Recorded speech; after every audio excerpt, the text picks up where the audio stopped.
We never know where life will lead us or what may hinder us along the way.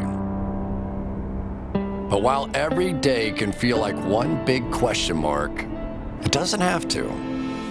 With the right insights, strategies, and solutions from Western and Southern Financial Group, together we can look ahead to leave the unknown behind.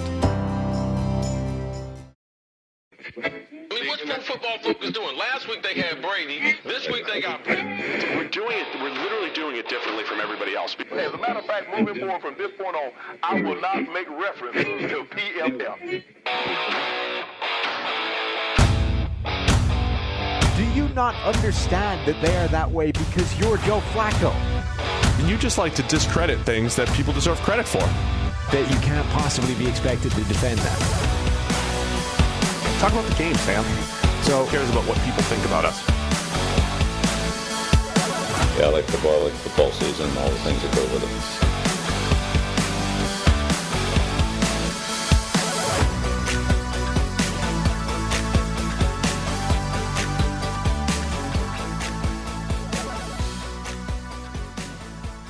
it. Welcome into the PFF NFL Podcast. Steve Palazzolo back here with Sam Monson. It is our midweek Wednesday edition of the PFF NFL Podcast. How you doing, Sam?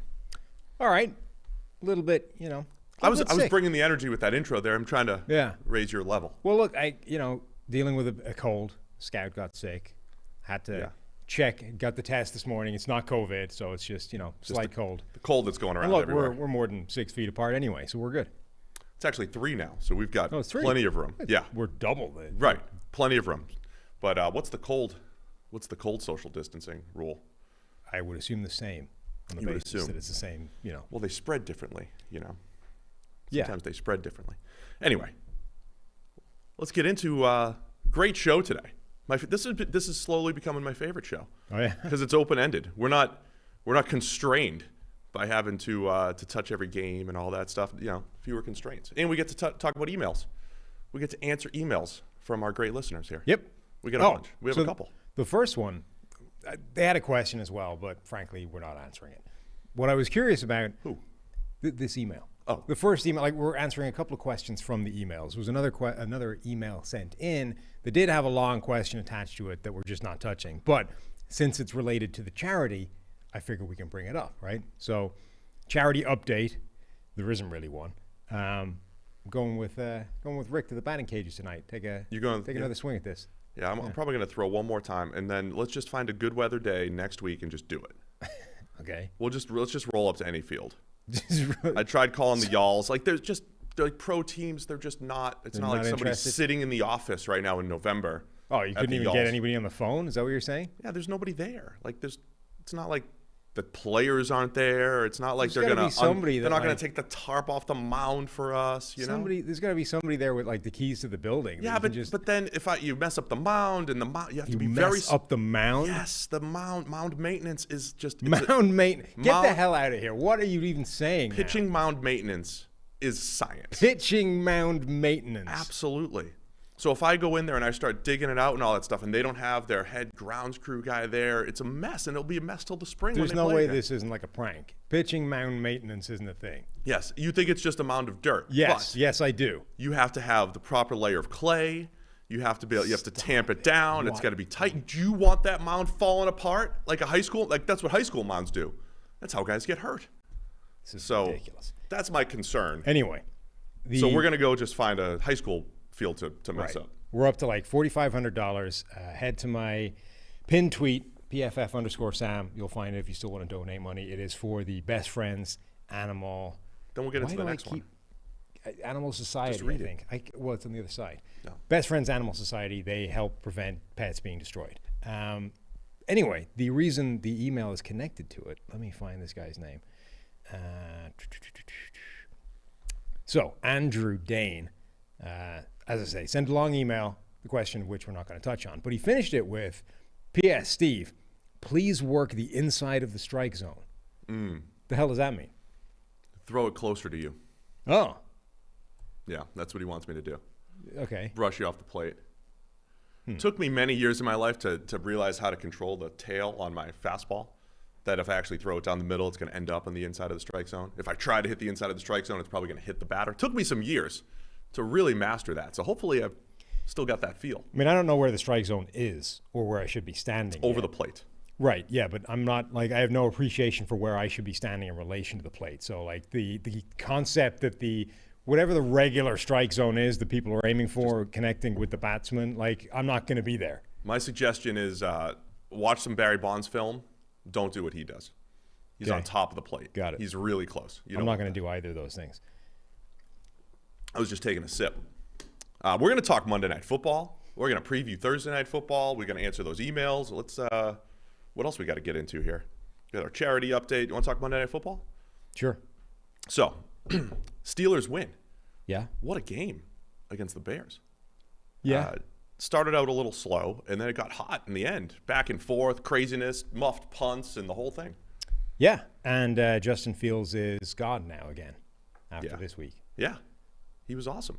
Yeah, he was good. He was really good. This was the first game where it had the real potential to go south in a major way, given the defense that Pittsburgh has. And he kind of, I think, raised his game, overcame some challenges, and made some plays in the face of a lot of issues. Like, it does feel like the offense doesn't exactly go out of its way to make his life easier. Now, I think some of that is overblown. Like, just move him out of the pocket. And then, like, 2 plays into moving him out of the pocket, he runs straight into it. That was my favorite thing. The Twitter offensive coordinators, all they wanted was a bootleg. Right. And they got the first 2 that they got. The first one, you got a really nice throw from Justin Fields rolling to his left. The next one you got was Justin Fields rolling to his right directly into TJ Watt for a sack. Yeah. Who did not bite on the naked boot. Right. So it's not as simple as just Twitter. I'm just saying, Twitter offensive coordinators were 1 for 2 on that. Yeah. It isn't as simple as just roll them out. Like, how hard can it be? Like, you do have to do some things. You can't just be like, well, and this was the problem with the Browns game. It was like, why didn't they ever roll them out? Well, they did like 4 times, and every single time there was a Browns edge rusher waiting on it. Like, it's almost like defenses have gone into a game knowing they're going to face Justin Fields, thinking, what happens if he doesn't just drop straight back and actually tries to get out of the pocket? We should probably think about that. Yeah, so it isn't quite as simple as people are making it out. He could fake the handoff. Yeah, but it does feel like they could do more to, make his life a little easier. Yeah, and so I think, things started out a little slow from an offensive standpoint, but you started to see Fields, just his instincts, his playmaking ability. There was a throw early in the game, a little 5-step rhythm out route that I think it was negated. Then I turned away, and I don't know if it was like an illegal formation or whatever. But he had a good timing route. He had 5 big-time throws, which included, rolling to his left, touchdown to take the lead in the 4th quarter, hit the go ball on the slot fade. I mean, a lot of big-time throws in there from Justin Fields, and no turnover where he almost threw one into Devin Bush's hands, but it looked a little bit worse on TV, I think, than it was. Receiver made it a little bit look a little bit worse as well. But Fields generally took care of the ball, and overall, I think Bears fans should be excited about that particular game, even though they lost. Absolutely. I thought the refereeing was atrocious, and I hate talking about refs and calls. There were some just absurd calls, not just the taunting. The taunting was so bad. The taunting was bad.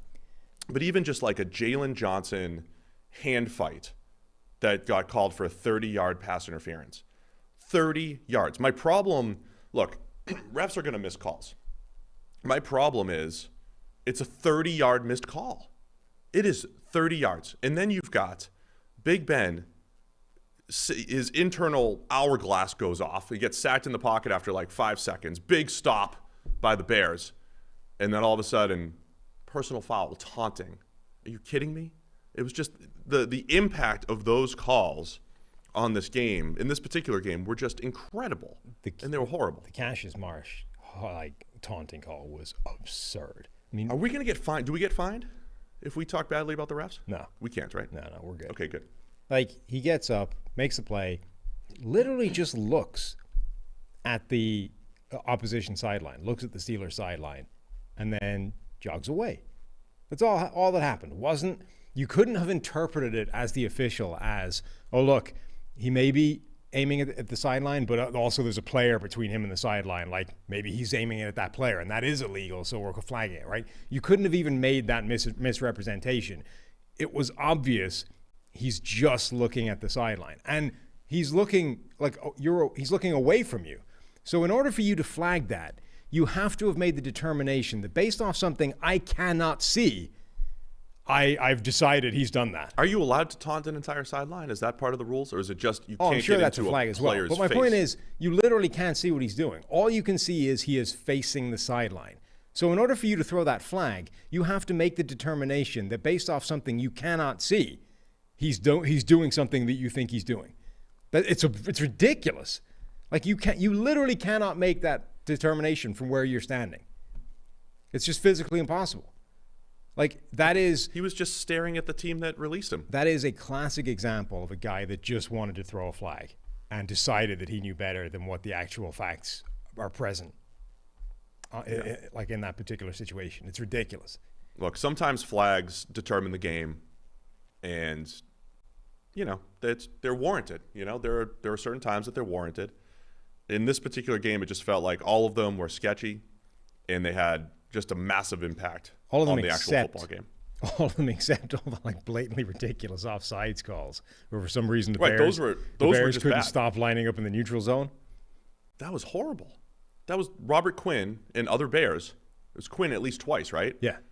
Just could not line up on their own side of the field. Now, I think at least one of them was sketchy in terms of where he was, but multiple ones were not. Like, how hard is this? Particularly when you've already been flagged, at least once. Yeah, usually I lined up in the neutral zone once. Right. My mistake. Won't happen again. Yeah.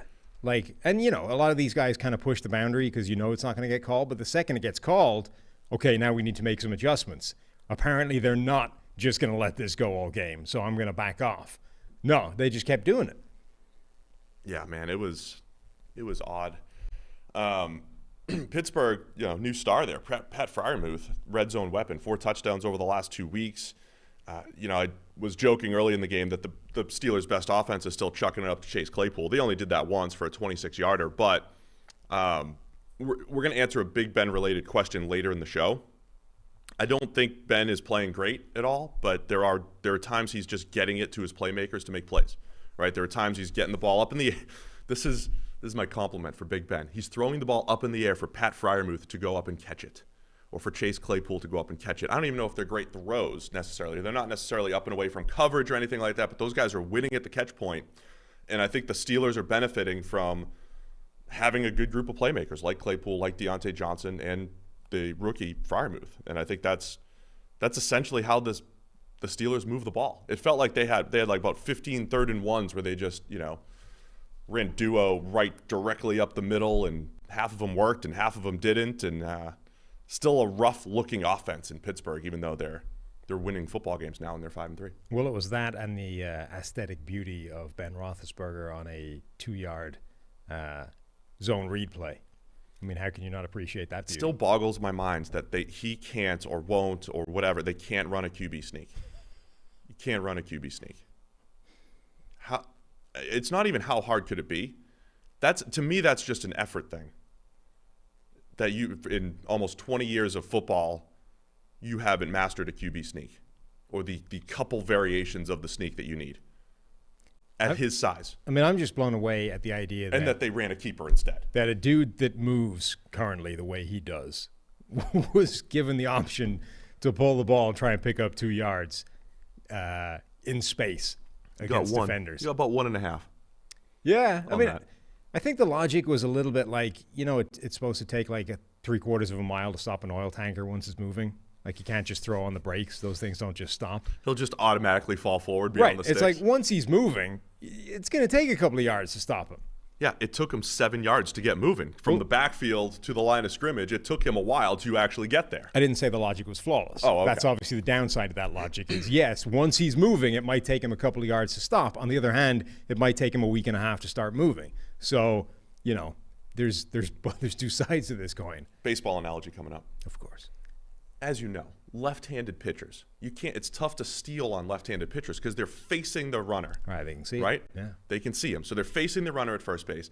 I used to hate when I saw a left-handed pitcher who did not have a good pickoff move, who wasn't good at holding runners at first base, not allowing them to steal second. It is a built-in advantage that you have as a lefty, and all it takes is effort to be good at that. To me, that's like the QB sneak. If you are a 240-pound quarterback, you should have picked up every 4th and 1 and every 3rd and 1 your entire career if you just worked at it a little bit. That's just my take. That should the way the QB sneak works in Madden, where it works like 95% of the time, like the NFL's kind of close to that. You should be able to work at it. And it's just, I mean, Big Ben's had a great career. He's a Hall of Famer. But it's just this edge that you should have as part of your offense. So you don't have to run Najee every single time. The one time they actually converted on 3rd or 4th and short is when they hit, Chase. They had a couple. Najee did a nice job on a couple of them, but he was hitting the backfield every single time they hit Chase Claypool on a jet sweep to pick up 2, to convert. It just feels like Big Ben should be able to fall forward in the right gap, which is all a QB sneak is. Agreed. Oh, good. Yeah. Anyway, anything else on this? Are we allowed to evaluate Justin Fields, or are we still on hiatus? Has that been put on hold? I mean, I was never the man issuing the determination about whether you could or couldn't analyze what was coming from a Justin Fields game. Certain people have said you couldn't, and have then subsequently taken victory laps after that game. So I don't know what the rules are anymore. Certain people, Dano. Yeah. Again. Certain Danos. I don't know what the rules are, whether you're only allowed to take things from the game when it's positive. I assume there are rules to this, and he's not just making it up as he goes, but the rules have been made unclear. Is it really hot in here? No. Is it just my coffee? Possibly. I'm sweating. Though the thermostat does appear to be back up to 70. I believe that was didn't we 70. Crank that down to the 60s at one point? Yeah, I think we were. Can you go fix that? You want me to do it now? No, look, Tyler. There we go. Tyler's taking care of it. We can act all professional, stay in the seats, and somebody else will take care of it for us. Thank you. Now, I think if we were really being professional, we wouldn't acknowledge that somebody just went over there and. No, we're not that professional. Right. But if I was true big league, I would. Can we get somebody to please fix the the climate control in here? They already did. You didn't even have to to ask. ask. I appreciate Tyler. Yeah. He's riding a high. He's a big Browns fan. Excited about this past weekend. It's true. OBJ's gone. Offense is cooking. It's great. Running backs are all in the COVID room. Speaking of which, OBJ update. All right, some OBJ updates. Let's get into that. He is down to the Saints, the Chiefs, and the Packers. No Seahawks, huh? No, they were the reported front runners. He wanted to go to Seattle. That's where he wanted to go. Allegedly, yeah. I'd be interested in that marriage with Russ. Yeah. How that would work. But we're not going to see that. So the Saints, do you really think he wants to go play with Trevor Siemian, huh? God, I don't know. But the one thing the Saints have got going for them is that he would be like the unquestioned number one there immediately. True. Like if you're OBJ and you want to prove that you still got something there, you're not the bad player that the Browns made you look. The Saints would be the opportunity to go there and just like give me all of the targets. Like every single pass now comes through my area code. The thing that also happened with OBJ's contract, he'll be a free agent at the end of the year. So this isn't like a multi-year rental or anything like that. He is officially a free agent. So it's like, what is the best 8 games for me to look good? Right. I don't know if you don't always necessarily need the best quarterback, though. You might want the volume. Right. And so it's a legitimate. Even if Simeon's not as good as Patrick Mahomes or Aaron Rodgers, it's not like a lesser quarterback misses every throw. Right. I mean, he'll still get the ball to you, right, for the most part. It is, I think, a legitimate question. Do you go and be the clear number 2 in Green Bay with Aaron Rodgers and a functioning passing attack and everything looking okay? Do you go and be 2 or 3 in a Kansas City offense that right now is in a real funk and can't seem to get the ball down the field? Or do you go to a Saints offense that has no receivers? You will be by far the number 1, but the guy throwing you the ball is Trevor Siemian up until the point where maybe it's Taysom Hill. I mean, that part isn't great, but the number 1 thing is good. So it's not, I don't think, a slam dunk that, you would be making it out to be. The Packers would be interesting because of the way Aaron Rodgers plays, right? I mean, it would probably take a little bit of time to get that feel. But just like you were talking about the other day with Jordan Love just not being on the same page as Devontae Adams, throwing back shoulders and all that stuff, I think Rodgers and OBJ would be on the same page pretty quickly on that type of stuff. But Alan Lazard has been Rodgers' guy over there, and is it really an upgrade getting a guy into a new system in the second half of the season if you're the Packers? There's also little downside, I think. And then the other part of this is if you're OBJ and the thing you're actually interested in is chasing a ring, at which point you probably power rank them Green Bay, Kansas City, New Orleans, right? I know that right now the Chiefs are arguably in the worst situation in terms of where they sit, but like which one has a better chance of winning the Super Bowl? A Patrick Mahomes-led Kansas City offense or a Trevor Siemian-led New Orleans offense? Yeah, I think how much do you look at Kansas City's season and just say, okay? But I think that's a clear number one, like Green Bay by a mile, the other two. Yeah, but do you just completely – it's 4 weeks. Is it a 4-week slump in Kansas City, or you look at it and say, man, they have all the right pieces. If there's a missing piece, it is another receiver, and Mahomes is still Mahomes. It's not – we've seen so much evidence of him playing well. It's still Kansas City. And it's not like, and it's Kansas City. It's an AFC that doesn't have a dominant team, right? Sure. The Titans have lost to the Jets, as great as they've been the last few weeks. The Ravens got smoked by the Bengals. Like there's no dominant team here in the AFC. So maybe there's better teams probably at the high end in the NFC. I think the Chiefs could still be right up there. And as we posed the question on the PFF NFL Daily today, which is a good episode. We talk about free agents. We give a little preview of the top 50 free agents, which is all over at pff.com. It's on wherever you listen to podcasts, the PFF NFL Daily, also on YouTube. And we posed the question about Orlando Brown. He's a free agent, offensive lineman. The Chiefs' offensive line. You have your rankings. Do you put rankings out this week? Yeah. They're second? Yeah. In their the offensive line rankings. Yeah. The Chiefs. Yeah. Do their fans know that? No. Their fans think it's official. 31 fan bases hate their offensive line. Who's the one? Like the Browns fans are like, yeah, we got a good line. Everyone else thinks theirs is trash. Rams fans feel good about them. Well, maybe not after the other night. Yeah. Everybody hates their offensive line. The Dallas Chiefs' fans offensive don't line. anymore because they had Terrence. Dallas fans don't anymore because Terrence. Nope, Terrence Steele got smoked, and the guards got smoked by the Rams. So the Browns are the only good offensive line in the NFL. Everyone else is terrible. Chiefs are the number 2 offensive line, and they've never scored fewer points with Patrick Mahomes by a mile this season. 12 points per game over the last 3 weeks. Meaning something's still missing in that offense.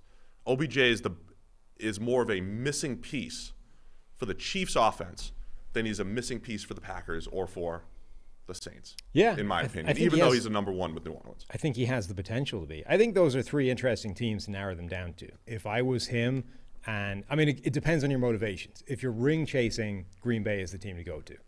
If you are trying to look the best you could possibly look for the next 9 weeks so that next year you go somewhere with big money, that's a more interesting question. I do think there's a very real chance that New Orleans is the best spot because that is a team where you would be by far the number 1, and they've shown they can force feed a receiver over the years. The downside being Trevor Siemian's the guy doing the feeding. And then the Chiefs are the big X factor. Like if that offense gets its stuff together, they could be the best offense in the NFL again immediately, and you could be a big part of that. But there's so much kind of unknown and so much not right with it at the moment. Last year, right around this time, is when Antonio Brown signed with the Bucs, and we discussed from a football standpoint. I think people were even questioning it, like why do they need Antonio Brown? I mean, they already have Mike Evans, they already have Chris Godwin, Rob Gronkowski, other tight ends, right?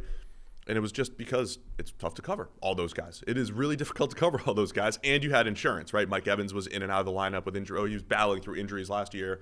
Godwin had his moments, and AB ended up being a pretty key part of still is that run. I mean, it's the same thing with OBJ if you were the Seahawks and in the mix. But if you're the Packers, the Saints, or the Chiefs, of course, the payoff of having an OBJ is great. I think is there downside though? Like, would you project what happened in Cleveland and say there is downside? This A/B analysis of Baker with, Baker without, is that going to show up somewhere else? I mean, I don't think there is downside because we've just seen what happens when it doesn't work out. And the Browns have determined that despite needing a player like that, they are better off without him for a stretch that is supposed to get them to the playoffs and potentially beyond. So obviously, now that we've seen that happen one place, there's no reason it can't happen somewhere else. And if you bring in a guy like that, and all of a sudden it changes the dynamics of your offense, particularly Green Bay, say, of the teams that are left. Like if Green Bay suddenly starts having to feed Odell Beckham and take targets away from other guys in that offense, and suddenly Rodgers is playing worse because he's skewing in the direction of OBJ, they could definitely upset the balance of the team. Kansas City, the balance is already upset, so my concern would be smaller. And New Orleans, there's no balance to upset because you don't have any receivers, so what the hell? Like, for those two teams, I would be far less concerned about the downside, but there is one. I mean, there is a way that it doesn't go well. The other part about Antonio Brown working in Tampa Bay, there haven't been instances where, like, Chris Godwin's left out or Mike Evans is left out. It really is a game-to-game thing. Right. Evans is the guy one time. Sometimes it's Antonio Brown. Sometimes it's Gronk. Sometimes it's Godwin, and they've made it work. Will OBJ, will he make that work from his end, right? Will Aaron Rodgers, would he make it work from his end? Where there might be a game where, hey, it's an OBJ game. He's got the right matchups. I don't have to feed Devontae. Will they make that work, I think, is the question. But, yeah, on paper, adding a good receiver, generally more good than bad, right? Mm-hmm. NFL fans hungry for a big win this week? Well, DraftKings Sportsbook, an official sports betting partner of the NFL, they got you covered. New customers can bet just $5 on any NFL team to win their game, and if they do, you win $200 in free bets. If Sportsbook isn't available in your state yet, DraftKings won't leave you empty-handed. Everyone can play for huge cash prizes all season long with DraftKings daily fantasy sports contests. DraftKings is giving all new customers a free shot at millions of dollars in total prizes with their first deposit. So you just got to download the DraftKings Sportsbook app now, use the promo code PFF, bet just $5 on any NFL team to win their game, and win $200 in free bets. If they win, you win with promo code PFF this week at DraftKings Sportsbook, an official sports betting partner of the NFL. Must be 21 or older, New Jersey, Indiana, Pennsylvania only. New customers only. Minimum $5 deposit, $1 wager required. One per customer. Restrictions apply. See DraftKings.com/sportsbook for details. Gambling problem? Call 1-800-GAMBLER. All right, do you want to get into some of these other emails? Yeah, let's go. All right, why don't you kick it off? Okay, we have one from Bills-Chiefs discussion here? Yes. I would say that's Ellis Roach, but it depends where you're from. Roche? Roche. If it's Quincy, the edge rusher, he's Roche. Yeah. Quincy Roche. I mean, it depends where you hail from, how you pronounce that name, because the language will change it. So I'm going to go with Ellis Roach on the basis that I'm Irish. And that's what I would do. That's how it would be in Irish. Not in Irish, but that's how Irish people would say it. If you spoke Irish, yeah. Somebody whose name was Roche would be Roach in Ireland. Anyway. Yeah. How concerning is it that Buffalo's opponents are starting to implement the Kansas City treatment, especially after the Chiefs' struggles when teams play that kind of defense this season? And how much value should be placed on the run game as teams start to figure out the pass-heavy offense teams? So essentially this idea that the Chiefs are seeing more too high, deep coverage shells than ever before. All of a sudden the deep ball isn't there. They're forcing teams to be patient, and the Chiefs are not able to do that. I was asked the same thing on Buffalo radio this week. The Bills are starting to get the same treatment, and it's starting to look like it's as problematic for them as it has been for Kansas City. And this is kind of related to what we were talking about on Monday. Like, I'm wondering if that type of quarterback, and by that I mean guys that don't necessarily play, conventionally. They play a little bit outside of structure. They play a little bit like a maverick. Are those guys put in a bigger bind by that style of defense than old, traditional pocket passer, normal type of quarterbacks? Like, if you did that to Peyton Manning, I don't imagine it would concern him too much. If you did it to Tom Brady, he's well capable of it. If you do that to Mahomes and Josh Allen, guys that like living outside of structure, does it cause them bigger problems? Too high coverages, Sam. This is fascinating to me. Too high coverages. These were solved 20 years ago. Yeah, but it's not the same. Like, it is too high coverage shells, but it's not like people are just rolling out there using 1990s Tampa 2. Like, that's not what's happening here. Is it, though? No. Isn't it? No, it's not. Okay. It's actually not. So too high coverages. What you're saying is guys that, Mahomes and Allen, and if you read their scouting reports coming out, they would they would probably read similar coming out, right? Maybe, yeah. Arm talent and comfort outside of structure and all that stuff. I know ours would be similar. We would be a little bit more complimentary of Mahomes than we were Allen coming out because of Mahomes was more accurate. But neither one was the most pristine decision maker in college. Neither one liked to play within structure, and they were special outside the pocket in college. So you're saying that type of player, when you make the good choice for them to be either something underneath or something that gets schemed up, you might be taking away what they're most comfortable with stylistically. I just repeated what you said. Well done. Just trying to lay it out. There might be some truths to that, but it's not like Mahomes has never seen too high coverage in his career. No, but it is like it's happening a hell of a lot more now than it was at the start of his career. I pulled out the numbers on this. So Mahomes' grade, let's just start with Mahomes. His grade on cover 2, 4, and 6, which, by the way, it's a too high shell, basically. They are very different types of coverages, though. But you just kind of like lump them into the same bucket because they can kind of morph. Remember, I would be a 2-4-6 coach, as I said, as a defense coach. 2-4-6 and just guard the hot spots, right? Guard the heat map. That would be my defensive strategy. But 2-4-6, kind of the same family. You can disguise them in the whole thing. Mahomes had a passing grade of 84 in his MVP season of 2018, 89.2 in their Super Bowl year of 2019. Then last year it dropped to 76.8, and then this year it drops to 69.6. So it's kind of my point. Like, you're seeing more of it, but they've had success. Like, they had success against these coverages previously. And what happens when you have too high, it does take away more deep shots. You do have fewer passes beyond the sticks, and that's the other piece of this with Mahomes. He's got like 65% of his passes are in front of the stick, shorter than the sticks when you face too high. So I do think teams have said we're going to take away the deep shot and make Mahomes be patient, or make a Josh Allen be patient, which is what we're seeing recently, and they're just not playing into it. But how much is that is on the coaching staff too? Yeah. How much of that's on the quarterback? But I also think this is one of those things that changes the volume matters, right? It's like, remember when we were talking about Baker Mayfield as a prospect, and it's like, yeah, he faced an absolute ton of wide open throws in college, or had an absolute ton of wide open throws in college.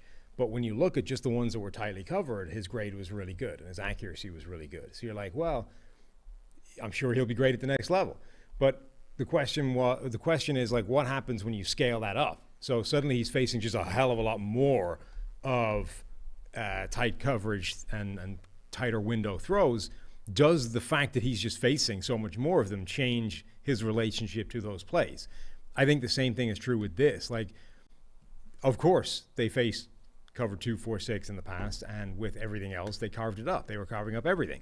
But if you change the ratios of how much you're seeing, and all of a sudden, most of what you're seeing now is these higher defending coverage shells, and they're forcing you underneath, does that change your relationship to those shells? I would say yes, it does. So all of a sudden, both Kansas City and Buffalo are being forced into taking the underneath plays. And again, it's not like they're not capable of that, but I also wonder to what extent getting used to taking the deep stuff for 3 years, like how even if you were just doing one thing for that amount of time and then suddenly being told to change, how hard is it to unwire that? Yeah, I think, it's a good point. Mahomes has 147 dropbacks against those coverages. That's 30 more than anyone else. It's him, then Matt Ryan, specifically, right? Last week we talked about teams. It was the Chiefs, then the Jaguars first, but things have changed a little bit. But Mahomes has 30 more dropbacks than anyone else against those particular coverages. And as I mentioned, the 65 grade. But the other part of this too is this isn't where he's turning the ball over either. He only has 3 turnover-worthy plays. But what you are doing is taking away the explosives that the Chiefs don't have. And, I don't know if it's this like exact Super Bowl blueprints, because the Bucs did a lot of that as well. But I do think teams looked and said, okay, if there's a weakness in Mahomes and the Chiefs, which was tough to find since 2018, if there is a weakness, I would rather do this than that, right? I would rather them play this type of game. And I do think there is an element to that you're speaking to, right? It's putting them in a less comfortable situation. I don't even know if it was that conscious, as opposed to, okay, if they are going to beat us Like, if he's going to dominate, let's at least make him earn it, right? Let's at least make him do this 15 times to get a score. Let's just not get torched by the 75-yard touchdown that takes them 7 seconds, and then we're back on the field again. So I think they probably started off saying, Mahomes is Mahomes. He's going to kill us whatever we do. Let's at least make him execute as many plays as possible to get it done. And then all of a sudden, somewhere along the line, I think teams realize that this is actually, they are struggling with this. Like, this isn't just the lesser of two evils. This is actually having an impact on how they play. And now I think what you're seeing is teams genuinely scheming it up as a way to stop them, not just a way to frustrate them and make them earn the fact that they're going to beat you anyway. All of a sudden, you're seeing teams like the Giants a couple of weeks ago, where they weren't just like rolling with a too high shell, but they were doubling, Kelsey and Hill off those too high, and doing clever things post snap from it. And now you're like, well, not only can they not take a shot deep, but they can't even go where they want underneath with the ball before the pass rush gets there. I think you're seeing teams, execute a smart game plan now to stop both Mahomes, and I think Allen is seeing a lot of the same things. Yeah, to me, that's part of it. Mahomes also has not seen the blitz at all. But the doubling of Kelsey and Tyreek, or at least having that's the Belichick thing. That's what there was a point where Belichick and the Patriots had really good success against Patrick Mahomes himself, against the quarterback Patrick Mahomes. And I've always tried to explain this, right? PFF grades are different from production, right? There was a point in Mahomes' career when he had sub 70 PFF grades, he was like a top 12 quarterback production-wise. So he wasn't playing great, and the production was good. EPA, passer rating, interception rate, all of that stuff. But the Patriots were the team that kept putting Mahomes' grades low, right? He'd have low grades, but the Kansas City offense would still find a way to produce. And a lot of that was, okay, Belichick made them win without Tyreek Hill and Travis Kelce for the most part. But the Chiefs had answers for doing that. I do think more teams are taking those guys away, and the Chiefs don't have the answers. And then, as I was about to say earlier, only 59 dropbacks against the blitz this year for Patrick Mahomes. That's like 20th in the league. They haven't had a bye yet. So he has barely faced the blitz. We saw the Ravens completely, go from their blitz-heavy attack and say, we're not doing that again. We're not falling into that trap again. Mahomes has 80 more dropbacks against no blitz than any other quarterback in the NFL.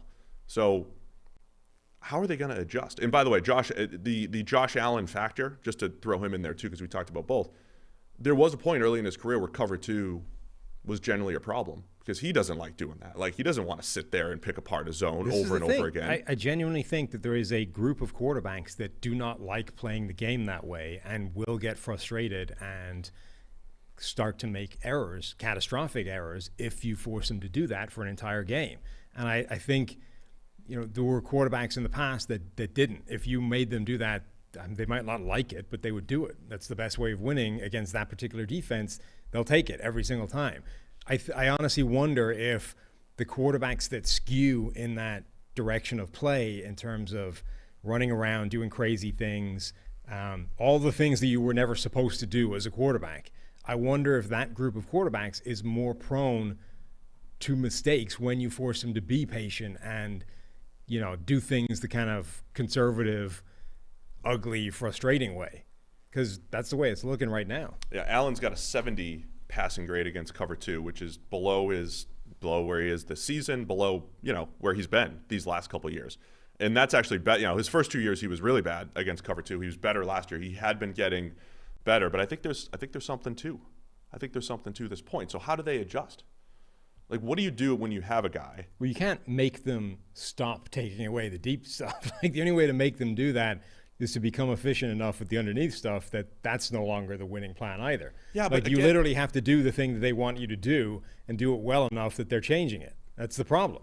At the moment, neither Josh Allen nor Patrick Mahomes is giving the defense any reason to stop doing what they're doing because they're both collapsing in the face of it. There are still big plays to be had even against cover two. They're lower percentage, right? You've got the cover two hole between the corner and the safety. You could throw the seam ball with a slot receiver or a tight end who's generally getting covered by a linebacker. Like, there are plays to be had there. But again, that's not just what's happening, right? Teams are not just lining. You're not facing Lovie Smith every week where you're just seeing a sea of cover two, and all right, that's fine. Now we just take these shots into the known cover two holes. Like, you're seeing teams mix it up like the Giants and swap between these coverages and disguise them pre and post snap, and all of a sudden you don't have the time to know exactly where to go with the ball. And even if you did, whatever play you've called on offense might not be the play that's going to put a guy there. So we gotta see more underneath stuff from the Chiefs until they figure it out, until they master that. I mean, yeah, those quarterbacks, the offense, both teams could probably run the ball more. I think that's one thing, right? And a thing that we would not normally advocate as a thing to do on offense. But all of the things they're doing to force a team to pass underneath is also inviting you to run. So both teams, I think, would be served by running the ball more than they're currently doing.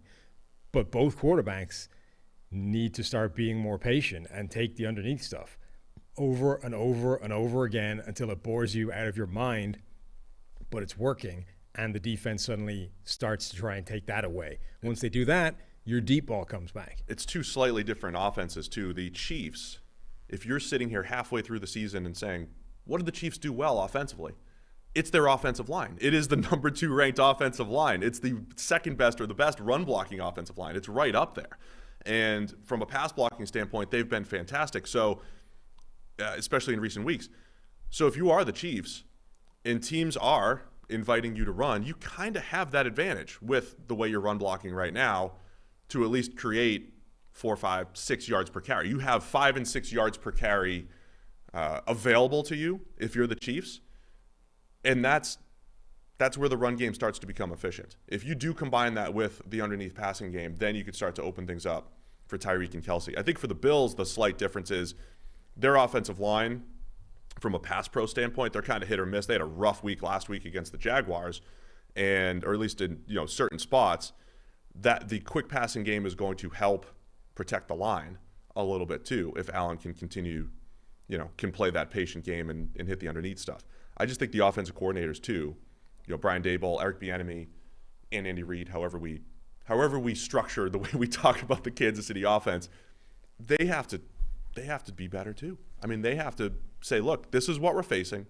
We need 2 high beaters left and right to combat this. Yeah, I mean, I actually think they need to just say, look, we need to pivot to that Phillip Rivers offense where we just run a million shallow crossers in front of all the zone coverage and just pick it up that way. All right, next email. This one is from Zachary Bikuvarakis. Yeah, it's definitely better when you're doing the pronunciations. This guy, so on PFF's Power Rankings page on the website, if you go up to the top of the page, you'll see the betting drop down. It's in there somewhere. We have essentially one of the columns is how many points is a starting quarterback worth to the point spread if he was out of the lineup versus a replacement level player.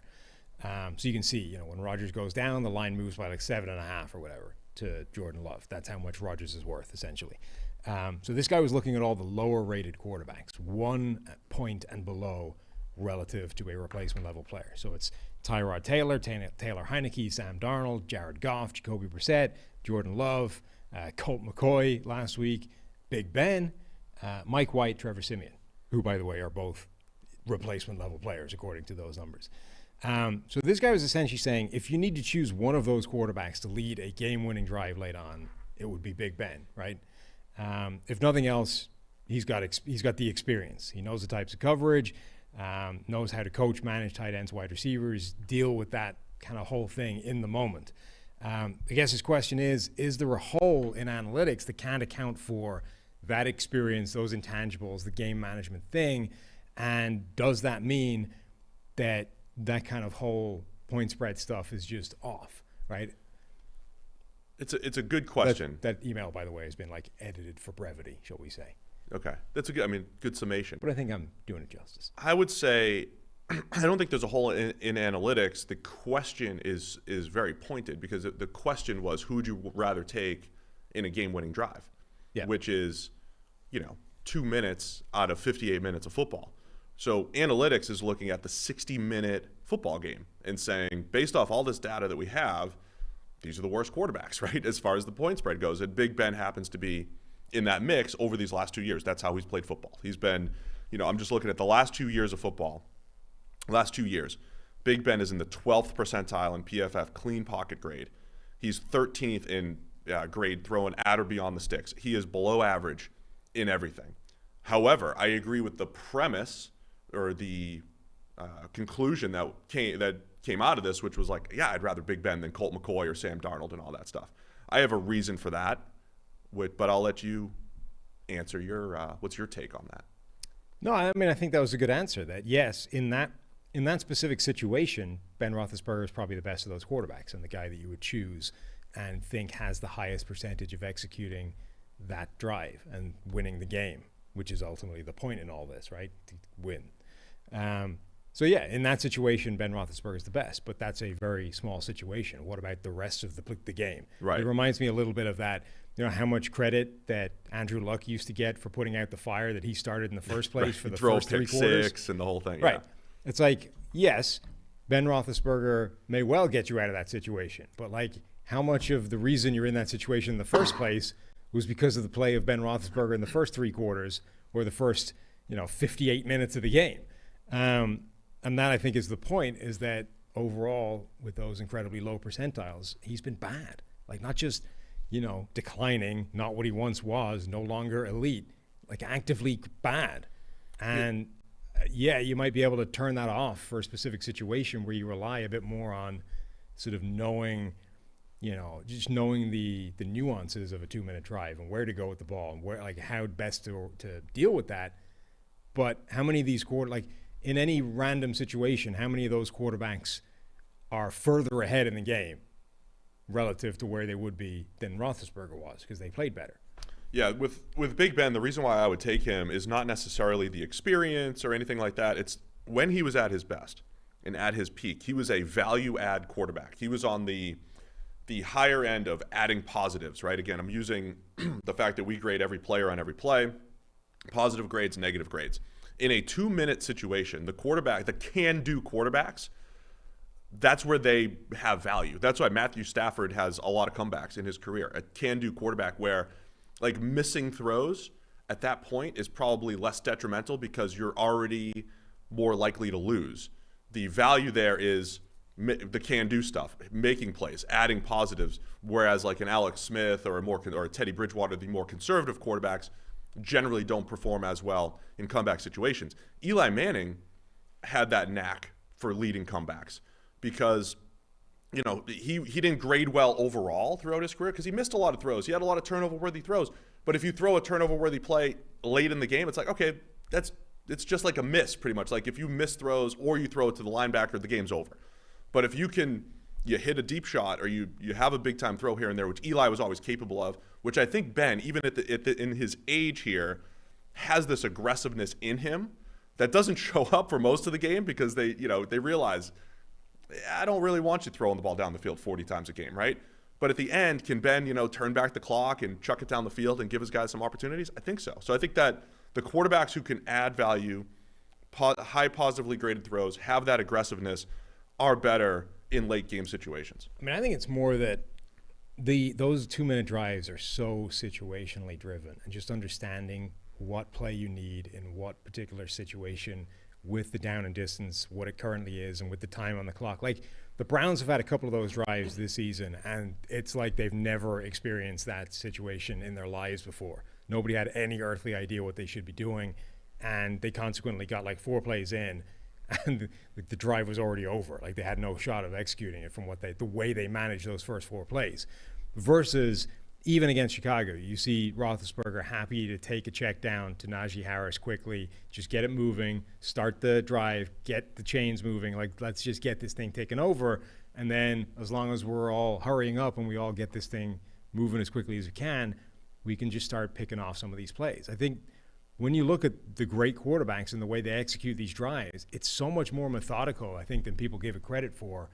And I think a lot of the mistakes worse quarterbacks make is kind of trying to do too much with too many of these plays. Like, if you have 90 seconds, That's an eternity. It is a long you time. Yeah. You can execute a couple of those drives in 90 seconds. Yeah. So if you've got that amount of time, I think the best quarterbacks realize when they have the time to spend, as long as they use it wisely. Brett Favre, who, the most volatile quarterback of his era, said just get first downs in fourth quarter comeback situations. Even he realized, a slant or a check down is okay. Even he.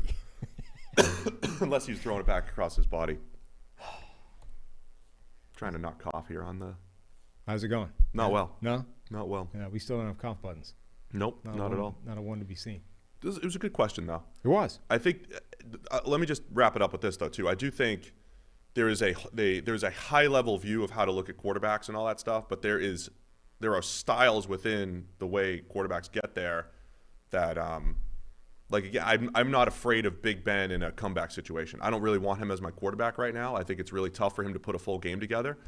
But if he needs to make a comeback, I think he's got enough in him to do it.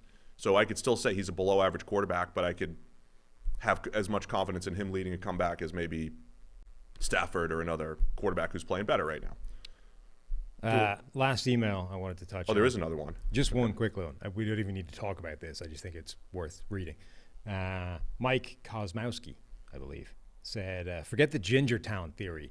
Today's Jags-Bills game proves when there are two Josh Allens on the field, only one Josh Allen can play well. There's no other explanation for what happened in that game. Unfortunately, there's several other explanations. One, that we just needed to see the comedy of Josh Allen sacking, intercepting, tackling, and recovering a fumble from Josh Allen. Two, the Manning curse. The Manning curse, and three, the Josh Allen theory, as it now is. Well, I didn't even realize. I did check our YouTube comments. I glance at those every now and again. And somebody quoted, I didn't realize how good of a quote you had. They're what was that? You said Josh Allen, this is the day I reclaim my name. Yeah. I didn't even realize that as you said it. That was a good one. So that's number 4. Look, Josh Allen reclaimed his name. Imagine being known as the other Steve Palazzolo for right? years. There are other Steve Palazzolos out there. Then you get a shot at the other one, right? Wouldn't you be like, oh, not today, sir? No, because I'm the top Steve Palazzolo right now, so I don't know what it's like to be the underdog Steve Palazzolo. Maybe he's a bigger Steve Palazzolo over in Italy or something. It could be. Yeah. There's a whole town named bigger Palazzolo. in figurative terms, not literal like terms. yeah. I'm probably the biggest. Man would need to eat a lot of pasta in order for you to be him to be the bigger. I'm probably the biggest Steve Palazzolo in the world, I would say. And probably the most famous football analyst named Steve Palazzolo. Probably. Just like you're like the number 2 Irish football analyst, aren't you? Yeah. Yeah. It's all right. Well, like the other guy, deleted his Twitter profile. Oh, let's not. Multiple times. Let's not. We're going to Thursday Night Football here. We get the Dolphins and the Ravens. He's back now. You seen that? I have not. I do not keep tabs on bollocks. Don't keep tabs on that. Okay. That stuff. Also in our notes here, Bobby Wagner interview, ? Yeah, we still have. It's probably not happening today. We still have our questions for Bobby from this summer. Yeah, the whole sketch of that interview just lives in the document. He is forever a part of our show notes. Yep. And one day, when he joins our pod, he has now been on 2 other PFF podcasts besides ours, now that he's been on Sherm's pod. Yeah, that's right. He's been on Sherm's podcast. He also hits up Ben for conversations about the grading, every now and again. Yeah. I think Ben should be sure. Once you go on the PFF NFL podcast. But first, when are you available for this interview? I will answer your questions once you join the pod. That's what I'm thinking. That's what we should do. Ben, get Bobby over here because we have a whole slew of questions, right? Which may have changed. May have changed since then. I think they're dramatically unchanged. For example, KJ Wright is no longer unsigned. Yeah. KJ Wright signed since July. Maybe we can hang on long enough that KJ Wright is unsigned again. He'll be back on the Seahawks probably by the time we interview Bobby. I'm just saying there'll be another period where he is unsigned, and that's our window.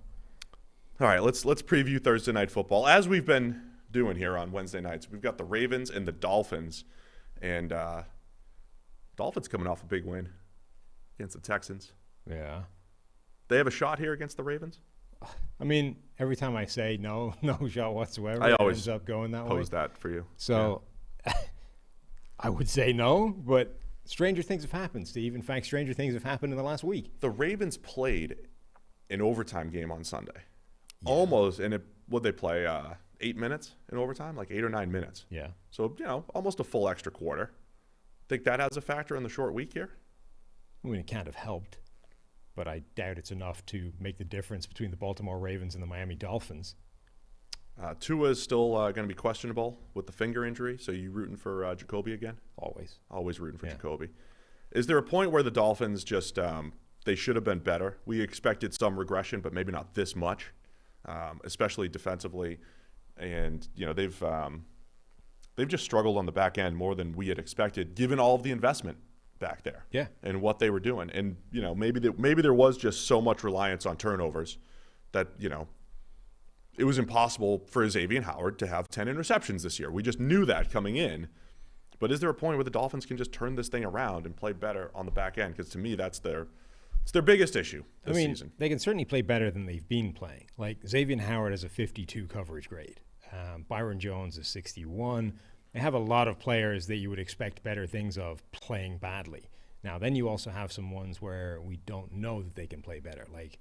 And that I think is a bigger concern. But yeah, the investment that they've thrown at the back end should be paying bigger dividends than it's played so far. Now, you can say, okay, some of that is because they aren't getting as much quick, impactful pressure as you need for just any secondary in today's NFL to hold up.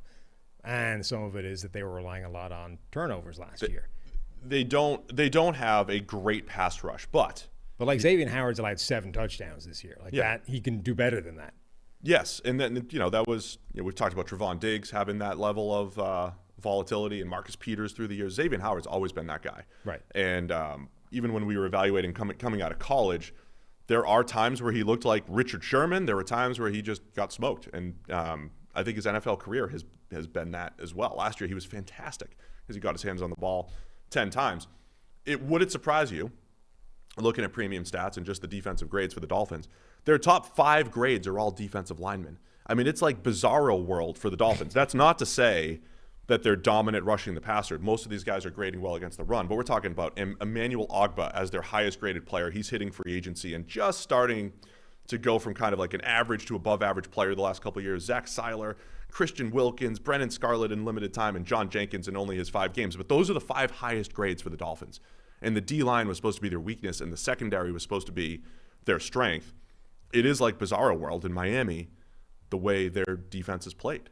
And maybe it's just when you play as much man coverage as they play, it's tough to hold up. They play a ton of man coverage, and they blitz an absolute ton as well. There are 17 players that have rushed the passer at least 10 times on this defense. There are 10 players that have rushed the passer. 11 players that have rushed the passer at least 50 times. So, defensive linemen, obviously, but linebackers are being sent a ton. Defensive backs are being sent a ton. Just to generate the pressure, because they don't have a guy that's dominating one-on-one up front and winning just so consistently that they don't need to send extra guys. They've obviously invested first-round picks in guys like Jalen Phillips, who hasn't done it yet. If they found one dude who was just vintage Cameron Wake, in a human pressure machine, I think that would make the whole defense easier because you could back off on the blitz and you wouldn't be exposing the corners on the back end to so much one-on-one coverage and just isolate them. But at the moment, they are playing this sort of aggressive, high-risk style of defense, and the high risk isn't paying off. Their defensive ELO ranking, the Dolphins, number 27 this year. Offense is actually much higher at 19th. Ravens come in as the number 9 team overall in the ELO rankings, favored by 7.5. If you have PFF Greenline, of course, too. By the way, you get 25% off. Promo code's NFL Pod. 25% off. All these grades and stats. Greenline, which likes the Ravens just a little bit better than the 7.5 there. Yeah. So the overtime game on Sunday, Lamar's getting a lot of the MVP hype. The Lamar people were mad at us because we said he missed a bunch of throws the other day, so we got to say something nice to offset that. He's really tough to defend. He's running the ball like crazy this year. He's going to get a ton of yards this year. The yards are there. One of his best throws fell incomplete in the end zone the other day, so there's some nice things. Lamar, prime time, making his MVP case against the overmatched Dolphins. Look at you, Mr. Populist over there. Let's just what do the people want to hear me say? That's what I'm going with. Oh yeah, you've got to speak to the prime time. Real hype courage stuff. Of your convictions there with your analysis. Does it really happen if it doesn't happen in an island game? It's an island game. This is when Lamar wins MVP. On a Thursday night game against the Dolphins. Absolutely. In the minds of the small-minded Twitter folk, absolutely. And you wonder why I hate the MVP award. Yeah. This is when we're determining it on a random Week 10 Thursday night game against the Dolphins. Because in a fake world called social media, where everybody's watching the same thing, whatever you see there, the three times you see a team, on an island game, that's it. That's all that matters. We spent 5 minutes talking about how bad the Dolphins' defense is. Yep. And your interpretation is that because Lamar Jackson will beat that up on a Thursday night game, that seals MVP for him. No, it's not going to seal anything. But I mean, you know that's going to be the buzz Friday morning. Lamar just threw for 280 and ran for 90 and had 4 touchdowns, and there he is. There's your MVP. Okay. That's what's going to happen Friday morning. There's almost nothing he could do in that Thursday night game that would make me convinced he's the MVP this year. Like, he should beat up this defense. This defense isn't very good. No, I know. I don't like the MVP race anyway. But anyway, I do like watching the evolution of the Ravens offense. I think Lamar's throwing the ball pretty well overall. He's never not missed more throws than he should, even in his MVP season. But he's become more of a value add type of quarterback too. They have that aggressiveness. They're throwing the ball down the field. Marquise Brown has been awesome for the most part, other than a few drops. And the Ravens are just that much more difficult to defend because of the pass game. Even as you've mentioned a few times, the run game's not nearly as efficient, but they've made up for it with the chunk plays they're creating in the passing attack. Lamar is another one of those quarterbacks that I think causes issues for a defense who blitzes a lot. And as we just talked about, Miami blitzes a lot. So do they stick with that, or do they try and back off? Because if you start throwing extra guys at Lamar, that's when he can really cause you some problems. Just take off and pick up a ton of yardage on the ground. Let me make this comparison too.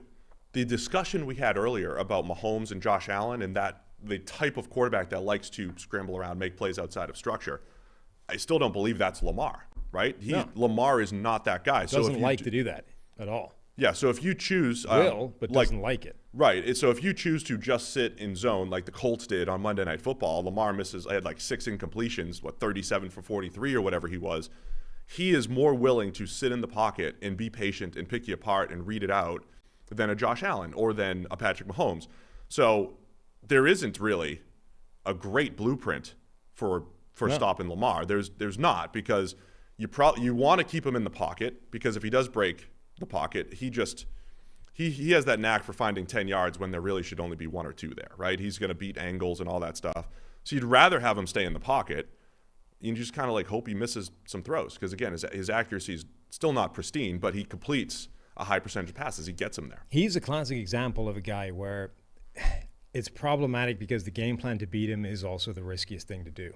Like, he actually doesn't do that well against the blitz, but when he beats you, it's because he's taken off and racked up like 30 yards on the play on the ground. Like, his rushing grade against the blitz is crazy, but his passing grade is bad. So it is actually a pretty good way of limiting what he can do as a passer. And as you say, if anything, the opposite way, not blitzing is worse. So if you sit back and don't blitz, he is actually very good at picking apart a defense and passing the ball in those situations. If you blitz him, his passing performance declines a lot, but you are opening yourself up at any given moment to him to just go the hell with this and run 40 yards against your defense. And that's always, for a start, teams hate that, right? It's like defenses hate those plays. Like, and not just coaches hate them, but players as well. There's nothing more demoralizing than like winning for 3 downs and then a guy like Lamar just going yoink, picking up 40 yards on the ground, and you're right back to square one, only you're 40 yards closer to him scoring points again. It's why there's a debate about, who were the best running backs ever, but basically anybody that ever played him would say Barry Sanders, because those guys hated a guy like that, because they would bottle him up for play after play after play, and then you switch on for half a second, he makes you look like an idiot, and he took off for 50 yards. Like, defenses just hate those guys. So with Lamar, do you actually go with that kind of game plan? Because that probably is the way of slowing him down, but you are increasing the chances that he makes you look like an idiot at any given time. Yeah, we'll see what the Dolphins choose to do. this was the year teams were going to figure out Lamar, and turns out they're more figuring out Patrick Mahomes. Figured out Mahomes instead. Yeah. Alejandro Villanueva update. Yeah. Offensive tackle 55 out of 83. Yeah. He needs to do a little bit better to get back to average. He's also got the exact opposite profile that he's had for his entire life. Yep. He's grading quite well in the run game and terribly as a pass blocker. Complete opposite. Yeah. What the hell? Maybe he was protected in Pittsburgh a little bit, the quick passing game. He didn't. I mean, it The hasn't last always 2 been years a at quick least. passing game. Yeah, it wasn't always quick. It was, early in his career, that was Villanueva's game. He's been better as a run blocker for sure. The bull rush got him last week once Kenny Willekes got in there. Those low pad level guys always affect big dudes like me and Ali. You and Ali. Yeah, just saying. If I had to face a low pad level guy, I'd probably have some trouble. Where are you going on this 7.5 Ravens on the road against Miami? Coming off the overtime game. Does it matter, Sam? No. The Ravens will win and cover. I'll take that too. Ravens win. Oh, and cover. what was our update? Did we read that out? We'll do it what are tomorrow. the scores? The picks. We'll do it tomorrow. You do it tomorrow? Yeah. Does that mean I won? I think you had a better week than me. Okay. Yeah. I'm pretty sure somebody's going to have to go back and check the audio though, because according to my notes, you took Atlanta and I took New Orleans. I think you have that backwards. And I do think I have it backwards, Yeah, which same. is that's a 2-game And I'm flip. not going to go and check. But last time I checked, I was like 3-9. So even if you give me the one, it's like Yeah. rough week. That's like that, who won the game? It doesn't matter who won a game, or it doesn't matter who won or lost. It's how you played the game. Oh, so I won. Yeah. That's how you played the game. That's what we're talking about. I didn't play well this week. No. The game. Apparently not. Anything else to cover before tomorrow? Before we preview all the Week 10 action tomorrow? Just keep sending us emails, and now start thinking about what we do after this baseball thing if we're wrapping this up soon. So we're going to need your forfeit. Now, I have an idea that I'm working on that I haven't told you about. I need to make sure it's possible before I break it to you, but I think it's a good one. But I'm not saying it's the thing we do. Maybe people have better ideas. So NFL Podcast, singular. I've seen some bad ideas that people have too, so I don't know if I At want too many. PFF.com. There have been some very bad ideas, but if you can think of something that Steve should do or that we can make him do without injuring him, preferably, within reason, send us an email. Let us know. Let us know, hashtag. Yeah, let us know. Anyway, send us the emails. Tune in tomorrow. We'll be previewing all the Week 10 action, and go get your PFF subscription with 25% off using the promo code NFL Pod. Thanks to everybody for tuning in. We'll see you tomorrow.